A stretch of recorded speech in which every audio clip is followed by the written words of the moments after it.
Vous connaissez la chanson, je vous invite à voir l'épisode précédent concernant cette somptueuse histoire. Dans l'épisode précédent, Sidious décide de montrer à Vador ce qu'est la peur réelle en le faisant souffrir, mais surtout lui montrer qu'il n'est rien comparé à lui. Après cela, l'empereur décide de ramener son apprenti meurtri là où il l'avait trouvé à l'époque, la planète Mustafar. Cette fois-ci, Vador devait se débrouiller seul avec à ses trousses l'assassin Sith personnel de Sidious, Hoshi de Bestoun. C'est là que nous reprenons notre histoire. Avant même de retrouver notre cher Vador, ce dernier est replongé dans son passé. Il se revoit faire son rapport à son maître après avoir fait un carnage au temple Jedi. Sidious met d'ailleurs beaucoup l'accent sur le fait de savoir si Vador a tué tout le monde et notamment les enfants présents sur place, puisque les enfants sont sûrement les plus dangereux d'entre tous, dans le sens où quand les enfants grandissent, ils peuvent très vite se venger. Et ça, Sidious ne veut pas. Vador s'est souvenu de cette scène comme s'il commençait à regretter ce qu'il avait fait pour Dark Sidious, surtout vu comment il le traite aujourd'hui. Le Seigneur Sith reprend finalement ses esprits et rampe vers l'installation la plus proche du rivage. Mais lorsqu'il tente de l'atteindre, il sent que quelque chose s'approche de lui, une présence qui ne lui veut pas du bien. Une fois à l'intérieur de l'installation, Vador parcourt petit à petit l'endroit malgré la perte de ses membres arrachés plus tôt par son maître. Il remarque que ce lieu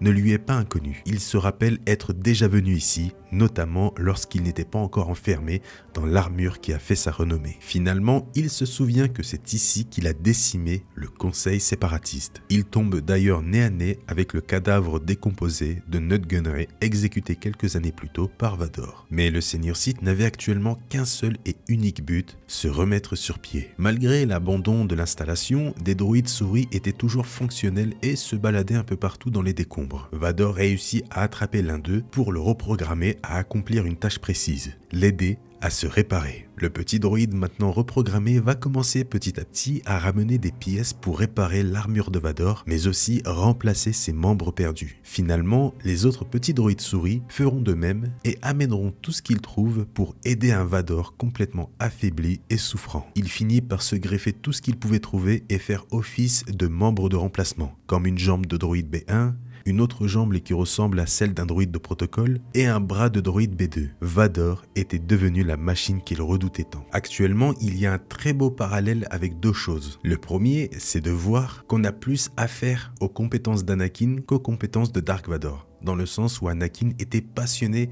dans tout ce qui était réparation de droïdes, de moteurs, de speeders, etc. Et toutes ces compétences aujourd'hui, il les mettait à disposition pour réparer son corps. Le deuxième parallèle assez intéressant, c'est qu'à l'époque, lorsqu'il a été retrouvé sans membre et à deux doigts de mourir, c'est Dark Sidious qui était venu le sauver et l'a réparé. Sauf que cette fois-ci, avant de l'emmener sur Mustafar, Sidious avait bien dit à Vador, c'est à vous de vous reconstruire. Ce que Vador fait finalement. On a un beau parallèle lorsqu'il était sur la table d'opération en train d'être réparé par des droïdes et là actuellement en train de se réparer tout seul à l'aide de droïdes. Le fait qu'il a été réparé par des droïdes la première fois et que cette fois-ci il se répare tout seul et ressemble finalement à un droïde met bien l'accent sur le fait que Vador est représenté comme une machine. Voilà, c'est tout ce que j'ai relevé par rapport à ça. Bref, mais pendant qu'il était en train de se réparer, il avait négligé quelque chose, ou plutôt quelqu'un. L'assassin Sith Hoshi à ses trousses parvient à retrouver Vador dans l'usine abandonnée. Une fois sur place, il ne trouve personne. Il sait que Vador est quelque part. Mais ce dernier s'était caché avant l'arrivée d'Hoshi. Et là d'un coup, Vador l'attaque par derrière avec son sabre laser. Mais Hoshi n'était pas n'importe qui. Ce dernier parvient facilement à encaisser le coup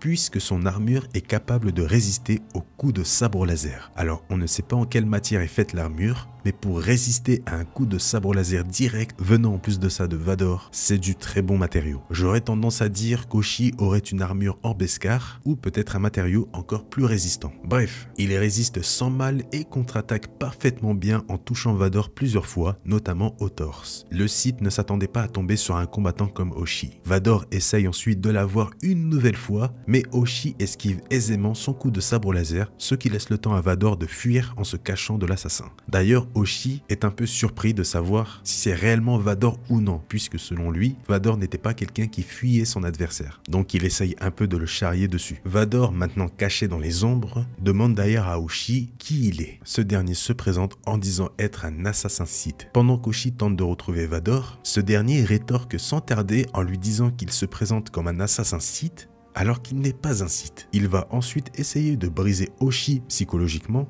en lui disant qu'il n'est rien pour Sidious et qu'il le consumera pour ensuite le jeter. Ce qui fait rire Hoshi. Ce dernier répond sèchement à Vador en lui disant que c'est plutôt lui qui a subi ça parce qu'il est devenu faible et que si son but c'était d'essayer de le briser psychologiquement, c'était complètement raté. J'aime bien Hoshi dans ce comics, il a du répondant, il est à l'aise face à son adversaire, malgré que ce soit Vador. Bref, au même moment, Vador surgit du dessous de la plateforme pour faire tomber l'assassin dans la lave, mais le rattrape à temps pour lui poser des questions. Vador était enfin en position forte. Il tente de savoir ce que cherche Sidious en interrogeant Hoshi, mais Hoshi ne répond qu'une chose, ta mort. Sidious veut la mort de Vador. Mais ça encore, Vador était déjà au courant et cherchait plus de détails sur le plan de Sidious le concernant. Mais voyant qu'Hoshi n'avait aucune réponse à lui donner, il le jette ensuite sur la rive et décide de partir. Mais Hoshi prévient Vador en lui disant qu'il ne peut pas battre l'empereur. Il ne peut pas vaincre un pouvoir qui dépasse toute compréhension, un pouvoir que seul l'empereur pourrait créer. Vador, intrigué, demande donc: